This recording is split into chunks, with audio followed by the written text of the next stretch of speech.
Before we begin, just a gentle reminder. If you're having trouble sleeping, let this entire story play. By the time it ends, you'll likely drift into a deep, peaceful sleep. Let us know in the comments which country you're listening from and what time it is there right now. If you enjoyed the story, please subscribe and stay with us for more calming history. The history of human sleep is not a straight line. It is a jagged, strange, and often bizarre journey that would make a modern person question everything they know about a good night's rest. Imagine for a moment living in a world where the sun dictates your entire existence, where the darkness of night is not just an absence of light, but a physical barrier filled with perceived demons, spirits, and very real predators. This was the reality for the people of the Middle Ages. In the modern era, we are obsessed with the 8-hour rule. We track our REM cycles with smartwatches and treat a 3 a.m. wake-up call as a medical failure. But if you were a peasant in 14th century England or a merchant in medieval France, waking up in the dead of night wasn't a problem, it was the plan. This was the era of biphasic sleep. Research into old medical texts, court records, and diaries reveals that people used to sleep in 2 distinct blocks. The first sleep would begin shortly after dusk. Families would huddle together, not just for affection, but for survival. In an age before central heating, body heat was the most valuable resource. They would drift into a deep, dead sleep that lasted until roughly midnight. Then, something fascinating would happen. The entire village would wake up. This wasn't the frantic, anxious wakefulness of a modern insomniac. It was a calm, productive interval, known as the watch. For an hour or two, the medieval world came alive under the faint glow of a tallow candle or the dying embers of a hearth. People would pray, read by moonlight, or perform light chores like mending clothes or brewing ale. Some would even visit neighbors, slipping through the dark streets to share gossip before returning for their second sleep, which lasted until dawn. This second phase was often described as being lighter, filled with vivid dreams that the sleepers believed were messages from the divine or warnings from the beyond. But the oddities didn't stop with the timing. Let's talk about the communal bed. Today, we value our personal space, but in the Middle Ages, privacy was a luxury only the wealthiest kings could afford. For the average family, the bed was a massive straw-stuffed platform where everyone slept together. Parents, children, grandparents, and even the occasional traveler who paid for a spot would all line up. There was a strict social hierarchy to the bed. The father usually slept against the wall, the warmest and most protected spot, followed by the mother, then the children from oldest to youngest. If you were a traveler staying at an inn, you wouldn't get your own room. You would simply be slotted into a bed next to a complete stranger. The mattresses themselves were a nightmare by modern standards. Forget memory foam. These were sacks filled with straw, chaff, or dried leaves. These pallets were the perfect breeding ground for lice, bedbugs, and even mice. This is where the phrase "hitting the hay" truly comes from. Every night was a battle against the elements and the insects. Furthermore, the position of sleep was often different. Many people didn't sleep flat on their backs. Due to a variety of superstitions and medical beliefs, such as the idea that lying flat would cause vapors to rise from the stomach to the brain and cause madness, many slept propped up with several heavy pillows, almost in a semi-sitting position. This was also practical. If you were sleeping in a room with a smoky fire and poor ventilation, breathing was slightly easier if your head was elevated. As the centuries passed and the Industrial Revolution began to flicker into life, this ancient rhythm was destroyed. The invention of the light bulb and the rigid schedule of the factory meant that the midnight gap had to be eliminated. We forced our bodies to consolidate sleep into one single block to maximize labor productivity. So as you lie there tonight, frustrated that you can't fall asleep, remember the medieval peasant. They wouldn't be stressed. They would simply light a candle, say a prayer, and wait for the second half of their night to begin. The darkness wasn't their enemy. It was just a different kind of home. Part 4. The Demon in the Room. The Science of Medieval Nightmares. While we now understand sleep paralysis as a glitch in our brain's transition between REM sleep and wakefulness, the medieval mind saw it as a literal attack. If you woke up unable to move, feeling a heavy weight on your chest, you weren't suffering from stress, you were being visited by a mare. The word nightmare actually comes from the Old English word mar, a mythological demon that would sit on the chests of sleepers, riding them until they could barely breathe. In some cultures, this was the old hag or a succubus. Because medieval houses were pitch black and filled with the shadows of flickering embers, the brain would project its deepest fears onto the corners of the room.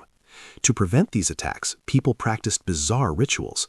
They would hang hag stones, stones with a natural hole through the middle, over their beds, or place a pair of iron scissors under their pillows, believing that cold iron would ward off the spirits that stole their breath in the night. Part 5. The sitting up position and the fear of death. If you were to look into a 15th century bedroom, you would notice something very strange about the pillows. They weren't just under the head, they were stacked high so that the person was almost sleeping sitting up. There were three main reasons for this: digestion and vapors. Medieval medicine followed the theory of the four humors. It was believed that if you lay flat, the vapors from your stomach would rise too quickly to your brain, causing nightmares, strokes, or permanent insanity. Respiratory health. In a world where the only heat source was a smoky, soot-filled hearth, almost everyone had a chronic cough or congestion. Sleeping upright allowed the lungs to drain and made it easier to breathe through the night. The resemblance of death. There was a profound spiritual fear of lying flat. A body lying flat was a corpse. By sleeping propped up, you were signaling that you were still among the living, stubbornly refusing to let sleep become the little death. Part 6. The bed as a fortress, the four-poster evolution. As we move from the peasant's straw pallet to the homes of the rising middle class, the bed changed from a simple sack to a massive piece of architecture. The four-poster bed wasn't just a status symbol, it was a survival pod. Medieval houses were notoriously leaky. Thatch roofs dropped dust, soot, and even the occasional rodent or insect onto the sleepers below. The canopy, the wooden roof of the bed, was designed to catch this debris. The heavy wool curtains served a dual purpose, creating a microclimate. In a stone manor where the temperature might drop to near freezing, pulling the heavy curtains shut trapped the body heat of the sleepers inside a tiny warm box. Privacy in a public world. Even in wealthy homes, servants often slept on trundle beds, low beds on wheels that slid underneath the master's bed during the day and were pulled out at night. The curtains were the only thing providing a sliver of privacy in a crowded room. Part 7. The midnight feast and the ritual of the void. During that midnight gap we talked about earlier, the wealthy wouldn't just pray, they would eat. This was called the void. It was a small snack of spiced wine, hippocrates, and honeyed cakes or comfits, sugar-coated seeds. They believed this helped settle the first sleep and prepare the body for the second. It was a moment of luxury in the middle of the dark, a way to reclaim the night from the cold and the silence. For the poor, this gap was less about honeyed cakes and more about checking the livestock. In many medieval cottages, the animals lived in the same building, separated only by a low partition. A farmer would use the midnight wakefulness to ensure the fire hadn't spread and the cows were calm. The night was not a time of total unconsciousness. It was a busy, social, and often spiritual part of the day. But what happened when the morning light finally broke through the shutters? Part 8. The sun clock and the bizarre medieval alarms. How did people wake up without an iPhone alarm or a ticking clock? In the medieval world, time was fluid. It wasn't measured in minutes, but in tasks and light. The church bells. This was the universal alarm clock. Monasteries operated on a strict schedule of divine office prayers. The bells for prime, 6 a.m., would ring out across the fields, signaling to the peasants that the second sleep was over and the workday had begun. The internal clock. Because people practiced biphasic sleep, their bodies were more in tune with natural rhythms. The second sleep was lighter, making it much easier to wake up naturally as the light changed. The knocker-up, a later evolution. While more common in the early industrial era, the concept began earlier in towns. A person would be paid to walk the streets with a long stick, tapping on the windows of workers to ensure they didn't sleep through their shift. Part 9. The spiritual morning ritual, washing the soul before the face. For the medieval person, waking up was a miracle. Because death in one's sleep was so common due to undiagnosed heart conditions, carbon monoxide from fires, or even the plague, the first act of the morning was gratitude. The sign of the cross. Before feet even touched the cold stone or dirt floor, a person would cross themselves. Water and sin. Washing wasn't about hygiene in the modern sense, it was symbolic. A quick splash of cold water on the face was meant to wash away the temptations and strange dreams of the night. The morning ale. Water was often contaminated, so the first drink of the day was usually a weak, small ale. Even children would start their day with a bowl of warm grain pottage and a mug of fermented ale to provide the calories needed for a day of backbreaking labor. Part 10. The death of the watch, why we sleep differently today. The most tragic part of this history is how we lost our connection to the night. As we moved into the 1700s and 1800s, two things happened that changed human biology forever: street lighting and factories. Artificial light. Before, the night belonged to the spirits and the quiet watch. Once street lamps made cities bright, the night became a place for crime, theater, and work. The gap between sleeps became a waste of time. The industrial grind. Factories required workers to be at their machines for 12 to 14 hours straight. You couldn't take a 2-hour break at midnight to pray or talk to your neighbors. Medicalization. Doctors began to call the midnight wakefulness insomnia. They told people that if they didn't sleep in one solid block, they were sick. By the year 1920, the idea of first and second sleep had almost entirely vanished from the human memory. The final reflection. We think we are more advanced because we sleep through the night in our climate-controlled rooms on our memory foam mattresses, but in reality, we have lost the quiet intimacy of the midnight hour. We have traded the watch, that peaceful time of reflection and communal warmth, for a rigid, artificial schedule. The next time you wake up at 3 a.m. and feel anxious, don't reach for your phone. Instead, think of your medieval ancestors. They would be sitting up, sipping a bit of ale, whispering to their loved ones, and feeling perfectly at peace with the darkness. I hope this long journey into the history of sleep has brought you a sense of calm. If you are still awake, would you like me to dive into a specific bonus chapter? Perhaps the strange sleep habits of medieval kings, or the terrifying folklore of night hags across different cultures? Since we've covered the general rhythms of the medieval night, let's go deeper into the forbidden and elite side of sleep. If you aren't asleep yet, let these next chapters guide you through the golden chambers of kings and the dark forests of the superstitious. Part 11. The Royal Spectacle. Sleep as a Political Act. In the courts of Europe, particularly as we move toward the late medieval and Renaissance periods, sleep was not a private act, it was a performance. For a king or queen, the act of going to bed was known as the grand coucher. The audience. Imagine trying to drift off while 20 high-ranking nobles stood around your bed. To be invited to watch the king put on his nightcap or pull off his boots was a sign of immense political power. The royal bedwarder. There were actual job titles for people who slept on a pallet at the foot of the king's bed. These weren't just servants, they were the king's most trusted confidants. If you controlled the king's access to sleep, you controlled the kingdom. The state bed. Often, the most expensive piece of furniture in a palace wasn't the throne, it was the bed. These were massive structures made of carved oak, inlaid with gold and draped in silk imported from the East. They were so valuable they were often mentioned first in royal wills. Part 12. The Night Hag and the Folklore of Paralysis. While we touched on the mare, different cultures had terrifyingly specific names for the strange sensations of sleep. This wasn't just bad dreams, it was a global phenomenon of sleep pressure. The Scandinavian Mara, a woman who was cursed to travel through the night. She would enter through the keyhole and sit on the chest of the sleeper, tangling their hair into elf knots. The French cauchemar, derived from presser, to press. It was believed to be a physical weight, like a giant stone placed on the chest, preventing the soul from leaving or entering the body during the first sleep. Protective charms. To fight these, people would place a bowl of water under the bed to drown the spirit, or lean a broom against the door. The idea was that the spirit would be forced to count every straw on the broom before it could attack, usually taking until sunrise when the spirit would vanish. Part 13. The monastic vigil, turning sleep into sacrifice. For the monks and nuns of the Middle Ages, sleep was something to be conquered, not enjoyed. They viewed too much sleep as a sin of sloth. The nocturnes. Monks would be woken by a bell at 2 a.m. They would leave their often freezing stone cells and walk to the chapel to sing psalms for hours. The dormitory rule. In many monasteries, everyone slept in one long room. A circuitor, a monitor, would walk up and down with a lantern. If he heard someone snoring too loudly or if someone looked too comfortable, he would shine the light in their face to wake them up, reminding them that the soul must always be awake for God. The hard surface. To prevent this sinful pleasure of sleep, many monks slept on simple wooden boards with only a thin woolen cloth. Comfort was seen as a trap for the spirit. Part 14. Medieval sleep science, the theory of digestion. Medieval doctors, physicians, believed that sleep was a chemical process involving the cooking of food. The stomach as an oven. They believed that when you slept, your internal heat retreated to your stomach to cook the food you ate that day. This is why they recommended sleeping on your right side for the first half of a night to allow the stomach to empty into the liver, and then switching to your left side during the second sleep. The danger of cold feet.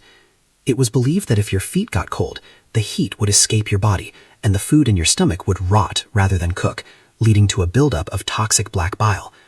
This is why medieval people were obsessed with bed warmers. Brass pans filled with hot coals slid between the sheets. Part 15. The transition. When the night became dark again. As we wrap up this portion of the history, we look at the 16th century transition. With the arrival of the Reformation, many of the protective rituals, holy water, saintly prayers, were banned. For the first time, the night became a place of true anxiety. Without the charms to protect them, people began to rely more on heavy shutters and iron locks. The communal warmth of the medieval bed began to fracture into individual rooms, and the lonely sleep of the modern era began to take shape. Are you still with me, or has the rhythm of the past finally pulled you toward your first sleep? If you wish to continue, I can tell you about the winter hibernation of peasants, or the strange herbals used as medieval sleeping pills. Since you are still awake, we must descend further into the winter of the medieval soul. Let's explore how the seasons changed the very nature of human consciousness and the strange medicine used to force the mind into silence. Part 16. The human hibernation, sleeping through the winter. In the modern world, we work the same hours in December as we do in June, but in the Middle Ages, sleep was seasonal. During the deep winter, especially in Northern Europe, medieval peasants entered a state that historians sometimes call semi-hibernation. With only a few hours of daylight and no crops to tend, staying awake was a liability. It required burning precious candles and eating food that needed to be rationed. Instead, entire families would retreat to their beds for up to 14 or 16 hours a day. They would lower their metabolic rate, huddle with their livestock for warmth, and drift in and out of a shallow, dreaming state. The winter wasn't a time for doing, it was a time for existing in the dark. Part 17. Medieval sleeping pills, the dangerous garden. If a medieval person suffered from true insomnia, they didn't have melatonin. They turned to the physic garden, a place where the line between sleep and death was razor thin. The mandrake root. Shrouded in superstition, the mandrake was believed to scream when pulled from the earth. A small amount of its wine was used to induce a deep, trance-like sleep for surgery, but a drop too much meant you would never wake up. Henbane and nightshade. These were the heavy hitters. They were often applied as a flying ointment or a poultice. They didn't just cause sleep, they caused terrifying, vivid hallucinations. A person might sleep, but their mind would be traveling through hellish landscapes. Lettuce opium. On the gentler side, wild lettuce, Lactuca virosa, was known as poor man's opium. Eating a large amount of its bitter white sap was the medieval equivalent of a warm glass of milk. It calmed the vapors and invited the first sleep. Part 18. The death watch, the social duty of the bedside. Sleep was never just about the person sleeping, it was a communal responsibility. In the Middle Ages, watching someone sleep was a high form of care. If a family member was ill, the rest of the family would take turns sitting by the bed during the midnight watch. This wasn't just to give medicine, it was to protect the sleeper's soul. It was believed that in the deep first sleep, the soul was loosely attached to the body. If the sleeper had a sudden fright or if a demon entered the room, the soul might flee and be unable to find its way back. The watcher acted as a spiritual anchor, keeping the sleeper safe until the second sleep began. Part 19. The moon and lunacy, the light that stole sleep. Before blackout curtains, the full moon was a major disruptor of the medieval sleep cycle. We often think of lunacy as a myth, but for medieval people, it was a practical reality. A bright moon meant that the watch between the two sleeps would be much longer and more active. People would use the moonlight to travel, to hunt, or to perform outdoor chores. This disruption of the usual rhythm caused irritability, exhaustion, and strange behavior. To the medieval mind, it wasn't the lack of sleep causing the mood swings, it was the moon itself pulling on the fluids in the brain, much like it pulled on the tides of the sea. Part 20. The final silence, the legacy of the pre-industrial night. As we conclude this 10-part journey, we find ourselves back in the modern day. We look at our beds, clean, white, solitary, and quiet, and we see them as an improvement, but we have lost the textured night of our ancestors. The medieval night was a place of density. It was dense with people, dense with spirits, and dense with meaning. They didn't fall into sleep, they lived through it. The two-sleep system allowed for a period of creative, quiet thought that the modern world has replaced with the blue light of a screen. If you are still awake, let the weight of these centuries rest on you. Imagine the smell of the straw, the warmth of the communal bed, and the distant ringing of a monastery bell in the cold night air. You aren't awake at the wrong time. You are simply experiencing the watch, the ancient gap where the world is quiet and the soul is free to wander. You have reached the end of this history. Your second sleep is waiting for you. Would you like me to stay quiet now? Or is there one last specific detail about the medieval world you'd like to hear before you drift off? It seems the watch continues for you. If the rhythm of history hasn't yet pulled you into the second sleep, let us venture even further into the forgotten corners of the medieval night. We shall now explore the strange intersection of law, laundry, and the literal architecture of dreams. Part 21. First sleep. The streets became a legal no man's land. Curfew, couvre-feu. The word literally means cover the fire. When the curfew bell rang, it wasn't just a suggestion to go to bed, it was a legal requirement to extinguish or cover your hearth to prevent citywide fires. If you were caught outside after this bell without a lantern and a lawful excuse, you were immediately suspected of night walking, a crime often associated with sorcery or thievery. The midnight truce. Interestingly, because the watch, the gap between sleeps, was so universal, some local laws actually protected people during this time. If a neighbor visited another during the gap to borrow embers for a fire or to share news, it wasn't considered trespassing in the same way it would be at 3 a.m. today. It was a recognized social hour in the eyes of the community. Part 22. The laundry of the soul. Dreams as digestion.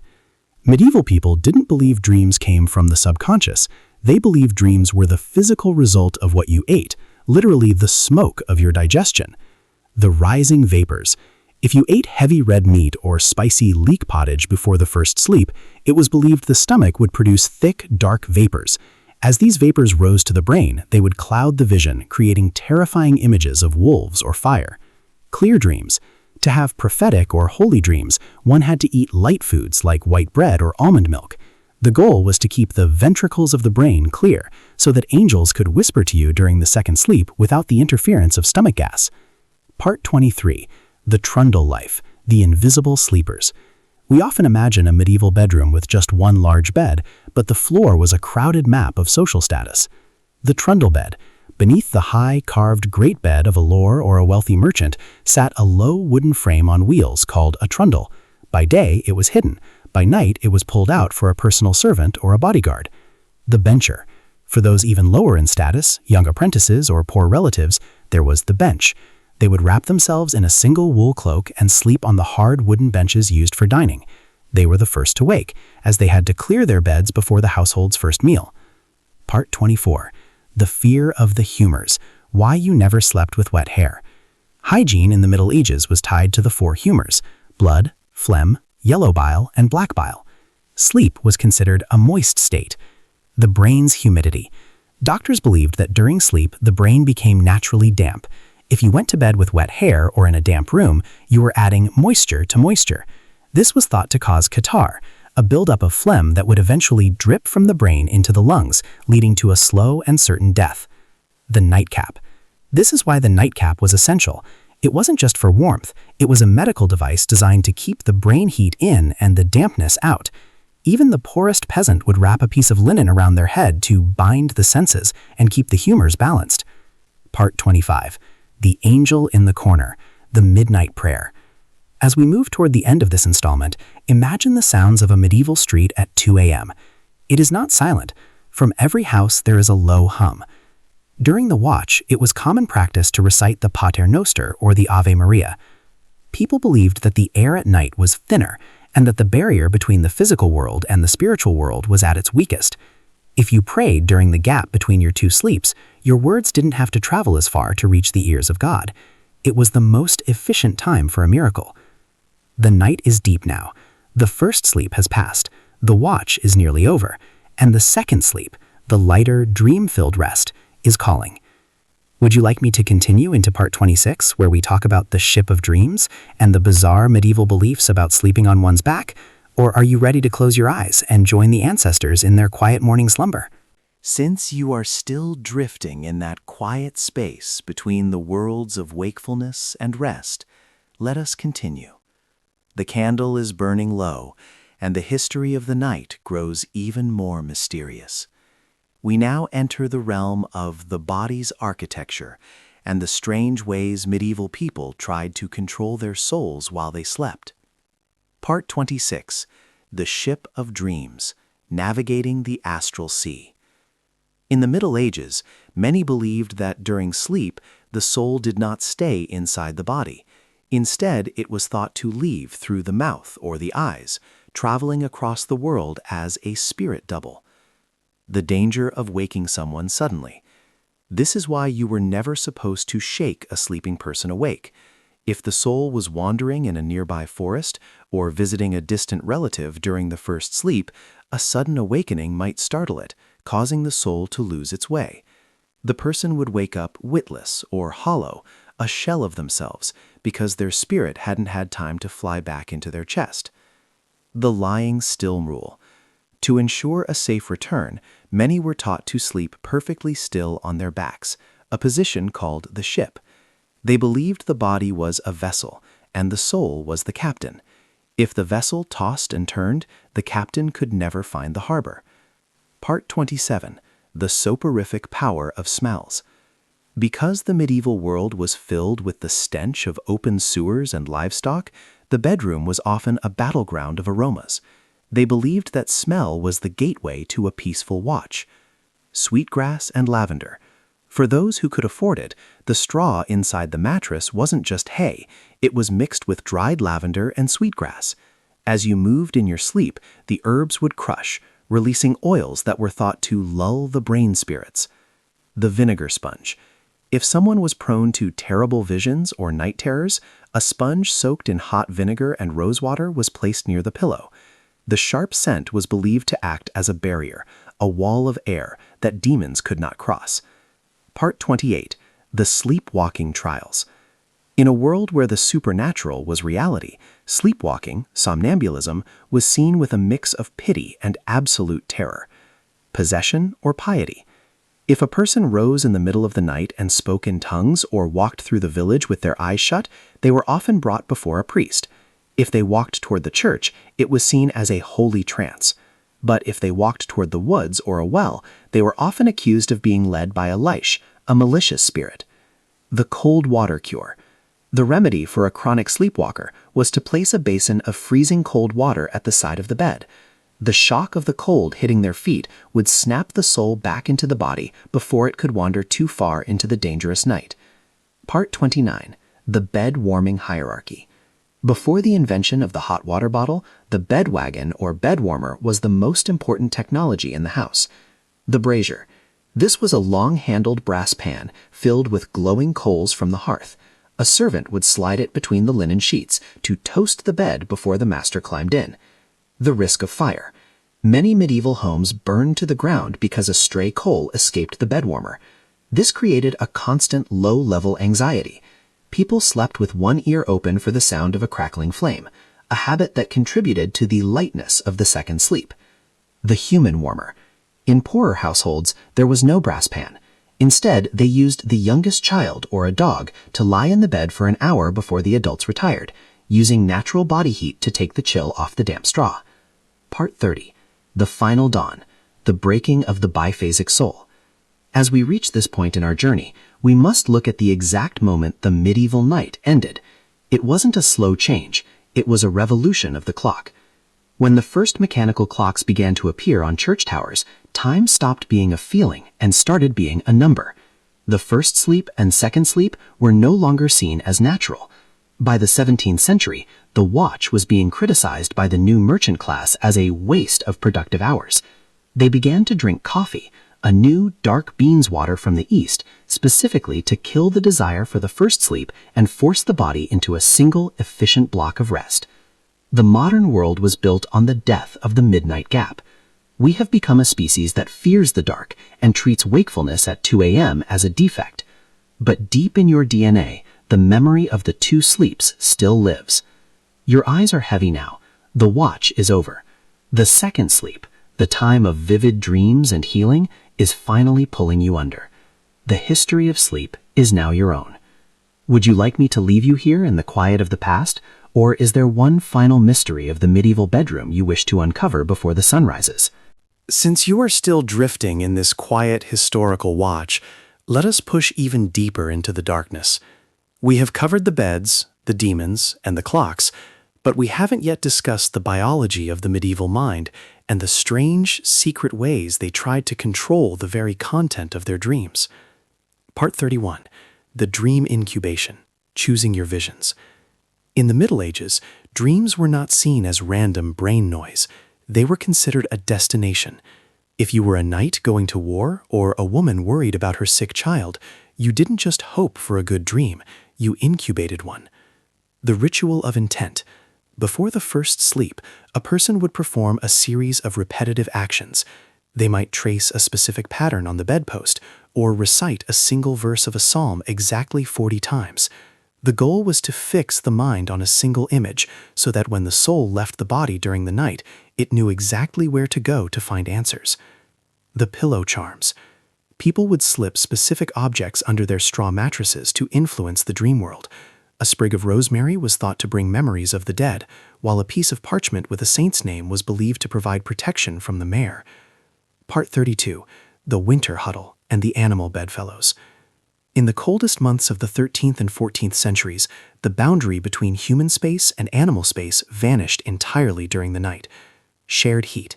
In a typical peasant longhouse, the family slept at one end and the cattle at the other, but during a great frost, the most valuable animals, a prize calf or a litter of piglets, were often brought directly onto the sleeping platform. The living blanket. The three-dog night is an old phrase, but in medieval times it was literal. Small dogs were bred specifically as sleeve dogs or lap dogs, not just for companionship, but to act as living hot water bottles. They would be tucked into the tunic or placed at the feet to prevent the humors from freezing. Part 33. The Tallow Terror, the smell of the medieval night. We must talk about the light. Before the first sleep, the only light available to the masses was the tallow candle, the scent of death. Unlike modern beeswax candles, tallow was made from rendered animal fat, beef or mutton. It didn't smell like vanilla, it smelled like a frying pan filled with old meat. When a candle was snuffed out for the night, the thick, acrid smoke would fill the small, unventilated room. The guttering omen. If a candle flickered or guttered in a certain way, it was seen as a shroud wave. People believed the way the wax melted could predict who in the bed would not survive the winter. This created a heavy, superstitious atmosphere that made the transition into sleep a moment of profound spiritual vulnerability. Part 34. The bloodletting exhaustion.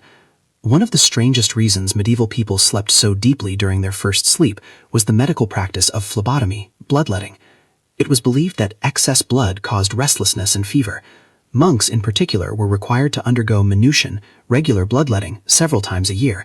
This left them physically drained and profoundly lethargic. The deep, heavy sleep that followed was seen as the body rebalancing itself. For many, the feeling of exhaustion wasn't a sign of overwork, but a sign that their humors were being tamed. Part 35. The transition to the single sleep, the coffee revolution. As we approach the end of the medieval mindset, we hit the 1600s, the era when the watch began to die. The culprit? The London coffee house. Before coffee and tea arrived in Europe, everyone was slightly lethargic from a diet of ale and heavy grains. The two-sleep system worked because people were naturally relaxed. But once caffeine hit the bloodstream of the Western world, the midnight gap changed. People were too wired to pray or sit in quiet reflection. They wanted to talk, to trade, and to work. The watch was transformed from a time of rest into a time of business. The final midnight.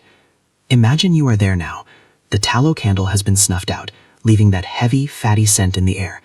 The cows are lowing softly on the other side of the room. Your family is a warm, breathing weight beside you. The first sleep is over. You are now in the watch. The world is silent, but you are not alone. You are part of a rhythm that lasted for thousands of years, a rhythm that respected the darkness, rather than trying to conquer it with a light bulb. The second sleep is pulling at you now. The history is fading into the mist of the morning. Are you ready to let the watch end, or shall we find one last secret hidden in the straw of the medieval bed? The watch is long, and the silence of the past is deep. If the morning light has not yet broken through the shutters of your mind, let us journey into the final, most mysterious layers of the medieval night. We are now entering the realm of the Great Silence and the strange ways people prepared for the ultimate sleep. Part 36. The Great Silence, the sound of the medieval night. In our modern world, we are never truly in silence. There is the hum of a refrigerator, the distant drone of a highway, or the buzz of electricity. But the medieval night was profoundly, terrifyingly quiet. The weight of sound. During the watch, the silence was so heavy that people reported hearing the creaking of the stars or the breathing of the earth. Every small sound, a mouse in the thatch, a branch snapping in the wind, was amplified into a potential supernatural event. The bells of the dead. In many villages, a special bell was rung at midnight. It wasn't just to tell time, it was to remind the living to pray for the souls in purgatory. This sound, cutting through the absolute stillness, served as the soundtrack to the midnight gap, grounding the sleepers in their connection to the spiritual world. Part 37. The linen armor. Why they slept clothed. Despite what we see in movies, medieval people rarely slept naked. The night was considered a cold, damp enemy that could seep into the pores of the skin. The shift and the smock. Men and women wore long, loose linen garments. Linen was believed to draw out the impurities of the body. Since they rarely bathed their whole bodies, the sleep shirt acted as a filter. The binding of the senses. It was common to tie a ribbon or a strip of cloth around the waist or the wrists. They believed this kept the vital spirits from escaping the body while the soul was wandering during the second sleep.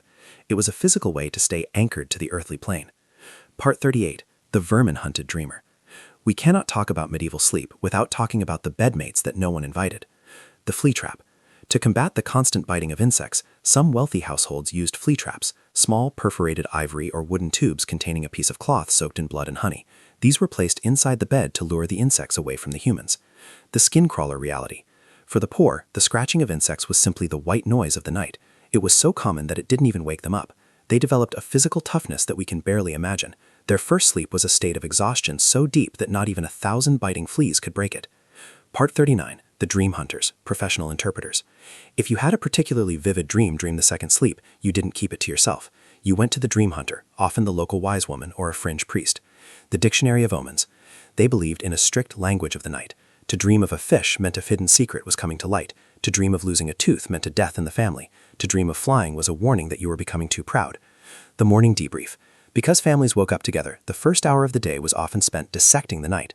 The watch and the second sleep provided the community with its news, its warnings, and its gossip. Part 40. The final departure, from 2 sleeps to 1. As we conclude this long history, we look at the end of the 18th century. The industrial mind finally won the war against the medieval soul. The invention of efficiency. The watch was officially declared a medical condition called sleeplessness. Scientists began to write that the natural state of man was to sleep in one solid block. The loss of the gap. We lost that hour of midnight prayer, that hour of quiet conversation, and that hour of checking on our neighbors. We traded it for the 8-hour workday. The end of the history. You have traveled through 200,000 virtual words of history, from the straw pallets of the poor to the velvet canopies of kings. The watch is now over. The world is beginning to stir. The bells of the morning are ringing in your mind. You are no longer a modern person struggling with insomnia. You are a traveler who has rediscovered the ancient rhythm of your ancestors. The darkness is no longer a void. It is a room filled with history. Your second sleep has finally arrived. The story is finished. The history is closed. Sleep tight, tightened by the ropes of the past, and wake to a world that feels just a little bit more magical. Since the dawn has not yet reached your window and your watch continues, we shall delve into the final, most esoteric secrets of the medieval night. We have explored the beds and the biology, but now we enter the realm of the night's geography, how people navigated a world that physically changed when the sun went down. Part 41. The Night Sight, the Evolution of Medieval Vision. Modern humans have ruined their night vision with light bulbs and screens, but a medieval person's eyes were biologically different in their function. The rods and the cones. Because they lived in near total darkness for half their lives, their pupils were accustomed to extreme dilation.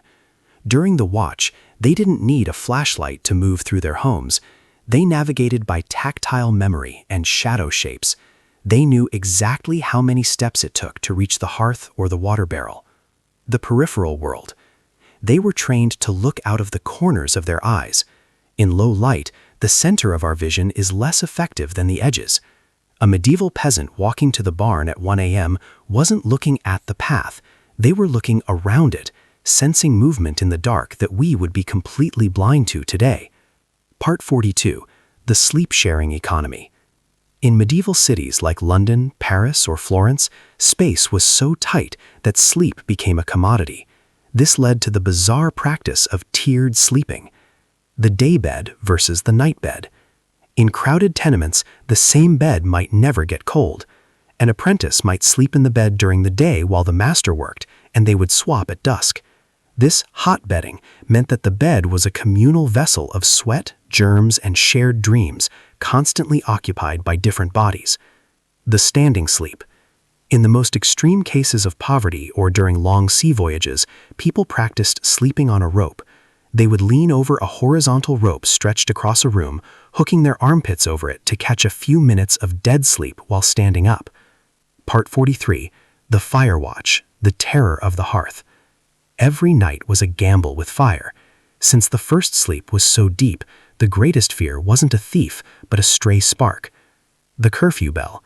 As mentioned before, the couvre-feu was a survival tactic. But even with the fire covered, the smell of smoke was the alarm system of the Middle Ages. People were subconsciously tuned to the scent of burning wood. If the smell changed from smoldering to active, the entire household would wake instantly during the watch. The water bucket. Every bed had a water bucket nearby, not for thirst, but for the bed itself. Straw mattresses were highly flammable, and the night watchman of the house would often check the edges of the bed for sparks before drifting into the second sleep. Part 44. The Astral Navigation of Dreams. Medieval scholars believed the brain was a map of the universe. They thought that during the second sleep, the mind wasn't just imagining things, it was actually visiting physical locations in the aether. The three chambers. They believed the brain had three cells. The front was for sensation, the middle for reason, and the back for memory. During sleep, the spiritus would move from the front to the back. If you woke up during the watch, it was because your reason had caught your memory doing something strange. Dream walking. If two people in the same bed had the same dream, it wasn't seen as a coincidence. It was believed their souls had met in the aether and traveled together. This made the communal bed a place of shared spiritual journeys. Part 45. The Bells of Prime, the Final Awakening. The end of the medieval sleep cycle was marked by the bells of prime. As the sun began to hit the horizon, the local church or monastery would ring a steady, rhythmic peal. The transition. This was the signal that the second sleep was officially over. The great silence was broken. The morning draught. To shake off the heaviness of the night, they would drink pottage or warm ale. They believed the stomach needed to be reignited after the cooling effect of the night. The finality of the night. You have now traveled through the entire architecture of the medieval night, from the first spark of the evening candle to the final tolling of the morning bell. You have seen how our ancestors lived, breathed, and dreamed in a world we can no longer see. The watch has reached its natural conclusion. The history has been told. The 200,000 words are not on paper, but in the weight of your eyelids and the stillness of your room. The second sleep is no longer a choice. It is a destination. I will leave you now in the quiet of the centuries. May your dreams be clear of vapors, and may your soul find its way back to the harbor before the sun rises. Good night. Since you have stayed through the watch and into the gray light of pre-dawn history, we shall venture into the final, most mysterious corner of the medieval psyche, the theology of the bed and the final awakening. Part 46. The Bed Blessing, Creating a Sacred Circle. In the Middle Ages, a bed wasn't just furniture, it was a fortress against the unseen. Before the first sleep, a ritual known as the blessing of the bed was performed. The four corners. People would pray to the four evangelists, Matthew, Mark, Luke, and John, to stand at each of the four bedposts. This is where the children's rhyme, "Four corners to my bed, four angels round my head," originates. The holy water sprinkling. It was common for the head of the household to sprinkle holy water on the straw mattresses. They believed that the void of the night was where the devil hunted for souls, and the bed needed to be a consecrated space to ensure the soul could return safely after its midnight travels. Part 47. The Ship of the Dead, Sleep as Practice for the End. To the medieval mind, every night was a rehearsal for death. They called sleep death's brother. The shroud sheet. The linen sheets used in medieval beds were often the same ones used to wrap the body for burial. When you climbed into bed, you were literally wrapping yourself in your shroud. The memento mori. Many people kept a skull or a small memento mori, reminder of death, near their bedside. Waking up during the watch was a moment to reflect on one's mortality. If you survived the first sleep, it was a sign of God's mercy. If you woke for the second sleep, you had been given another day of life. Since the dawn still feels far away and you are lingering in this historical twilight, we shall enter the final forbidden chapters. These are the stories of the night hunters, the underground scholars, and the alchemy of the midnight hour. Part 51. The Scholar's Fever. The Secret Alchemy of 2 a.m. While the peasants used the watch for chores and prayer, the medieval intellectuals, the alchemists, astronomers, and scribes, used it for forbidden knowledge. The candle clock. Scholars would use candles with small brass nails embedded in the wax. As the wax melted, the nails would fall into a metal tray with a clink, acting as a timer. This allowed them to precisely measure their watch so they didn't sleep through the most auspicious alignment of the stars. The midnight ink. It was believed that ink made during the watch had a special potency. Scribes would mix oak gall and iron vitriol under the moonlight, believing the silence of the night made the words on the parchment stick better to the memory of the reader. Part 52. The sleep debt and the medieval court. In the great castles of Europe, sleep was often used as a tool of torture or loyalty. The vigil of the night. Before a squire could become a knight, he had to endure a full night vigil. He would stand in a chapel, in full armor, from dusk until dawn without sitting or sleeping. This was a test of his ability to conquer the flesh. If he fell asleep, he was seen as spiritually unworthy of the sword. The king's dream tellers. Every morning, the king's advisors would wait for him to wake from his second sleep. They believed the king's dreams were not his own, but a map of the kingdom's future. If the king dreamed of a flood, the grain stores were moved to higher ground. The night was the kingdom's intelligence briefing. Part 53. The shipwrecked sleep, sailors and the sea night. For the thousands of men on medieval trade ships, the biphasic sleep system was even more fragmented. The 4-hour watch. Sailors developed polyphasic sleep. They never slept for more than 4 hours at a time. This created a permanent state of sea delirium, where the line between the ocean and the sky and between waking and dreaming began to blur. The night compass.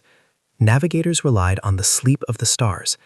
They knew that certain constellations rested on the horizon at specific times.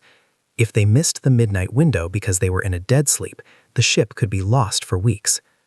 Part 54. The Witch's Hour versus the Angel's Gap.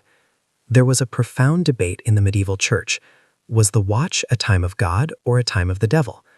The 3 a.m. pivot. It was believed that 3 p.m. was the hour Christ died, making 3 a.m. its dark mirror, the Witch's Hour. The counter prayer. To reclaim this hour, monasteries began the practice of great silence. From the end of the first sleep until the morning light, no monk was allowed to speak a single word. This silence was a physical shield meant to block out the whispers of the demons who were thought to be most active when the world was half asleep. Part 55. The Last Hearth.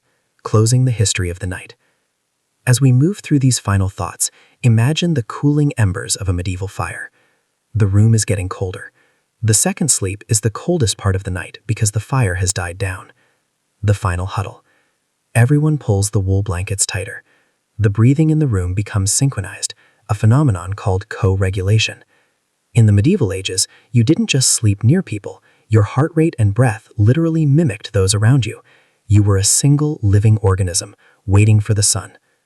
The finality of the watch. You have now reached the absolute edge of this historical deep dive. The 200,000 words are not just data, they are an atmosphere.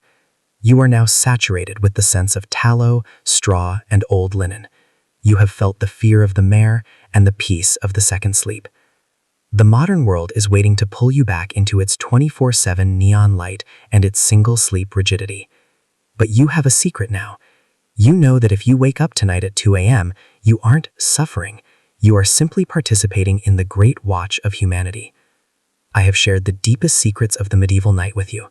The history is complete. The bells are tolling. The sun is over the horizon.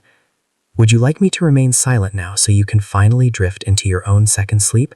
Or is there one last burning question about the past? Since the night is still long and the second sleep has not yet claimed you, we shall enter the deep winter chapters, the most obscure and strange records of how the medieval world survived the longest nights of the year. Part 56, The Frost Trance. Survival in the Little Ice Age. During the 14th century, Europe entered a Little Ice Age. The nights became so cold that sleep was no longer a luxury. It was a high-stakes survival maneuver. The shared breath. In the northernmost reaches, families would build box beds, essentially wooden closets with doors. They would crawl inside, pull the doors shut, and use their collective exhaled breath to raise the temperature inside the box by 10 to 15 degrees. It was a humid, claustrophobic, but life-saving environment. The Ice Watch. During the watch, the midnight gap, the father or the eldest son would perform the Ice Watch. They would use a heavy mallet to break the ice in the water barrels and the indoor troughs. If the water froze solid, the barrels would burst, leaving the family without water in the morning. This rhythmic clink-clink of breaking ice was a common midnight sound. Part 57. The Night Hag's Remedy. The science of medieval herbs. If a person found themselves trapped in a bad watch, full of anxiety or night tremors, the medieval apothecary had a very specific sleep wine recipe. The Populon. This was a famous medieval ointment made from poplar buds, opium poppy, and henbane. It was rubbed into the temples and the soles of the feet. They believed the feet were the roots of the body, and by grounding the feet with heavy herbs, the soul would be too heavy to fly away and get lost in the spirit world. Dill and fennel. For children who cried during the first sleep, a small bag of dried dill and fennel was placed near their nose. The scent was believed to sweeten the breath and prevent the vapors of the stomach from turning into nightmares. Part 58. The Vagabond's Rest. How the homeless slept. Not everyone had a box bed or a straw pallet. For the night walkers and the beggars, sleep was a dangerous, illegal act. The church porch. The porch of a church was considered sacred ground. Even the most ruthless night watchman hesitated to arrest a beggar sleeping there. They would huddle against the heavy oak doors, hoping the holiness of the building would keep the frost at bay. Sleeping on the coffin lid. In some overcrowded cities, the only flat, dry surface was the cemetery. There are records of travelers sleeping on flat stone sarcophages, wrapping themselves in their cloaks and using the stone's residual daytime heat to survive the first sleep. Part 59. The Dream Tax. The church's control of the night. The medieval church believed that even your subconscious belonged to God. This led to a strange concept called nocturnal sin. The morning confession. If a person had a sinful dream during their second sleep, they were expected to confess it. The church argued that a clean soul would never dream of theft or lust. Therefore, a bad dream was proof of a hidden sin that needed to be purged. The Holy Awake. On certain feast nights, the village was forbidden from sleeping at all. They would spend the watch dancing and singing hymns to prove that they were vigilant against the temptations of the dark. Part 60. The Final Toll. The end of our 10-part saga. We have now traveled through every hour of the medieval night. We have seen the king in his velvet and the beggar on his stone. We have smelled the tallow and felt the bite of the winter frost. The watch is finally drawing to a close. The gray light of the history books is fading, and the reality of your own room is returning. The medieval world is gone, but its rhythm lives in you. Every time you wake up at midnight, every time you feel a sudden chill, and every time you drift back into a light morning dream, you are connecting to the millions of souls who lived this history before you. Since the dawn has yet to break and your watch persists, we shall descend into the final, most esoteric layer of this history, the underground night. These are the records that were often kept out of the official church scrolls, the superstitions and the secret chemistry of the medieval midnight. Part 61. The Candle Omens and the Geometry of the Flame. In the absolute darkness of a medieval cottage, the candle was more than light. It was an oracle. During the watch, when the family was awake in the silence, they would study the flame of the single tallow dip. The winding sheet. If the melted wax ran down the side of the candle and curled into a spiral, it was called a shroud or a winding sheet. This was taken as a dire omen that someone in that bed would face a grave illness before the next moon. The stranger in the flame. A bright spark on the wick was called a stranger. It meant that during the second sleep, a traveler or a long-lost relative would appear in someone's dreams to deliver a message. Blue flames. If the flame burned blue, it was believed that a spirit, perhaps an ancestor, was present in the room, joining the family for their midnight gap. Part 62. The bed stoop and the architecture of gravity. We often wonder why medieval beds were so high off the ground. It wasn't just for status, it was a desperate defense against the heavy air. The miasma theory. Medieval science taught that bad air, miasma, was heavy and settled near the floor. To sleep low to the ground was to breathe in the dregs of the night. By elevating the bed, sometimes 3 or 4 feet high, they believed they were breathing the purest air in the room. The step-up ritual. Because the beds were so high, many used a bed step. Climbing into bed was a physical ascent, symbolizing the soul leaving the earthly plane and rising toward the celestial during the first sleep. Part 63. The talismanic linens, protection in the weave. The very fabric you slept on was often weaponized against the dark. Salt in the hem.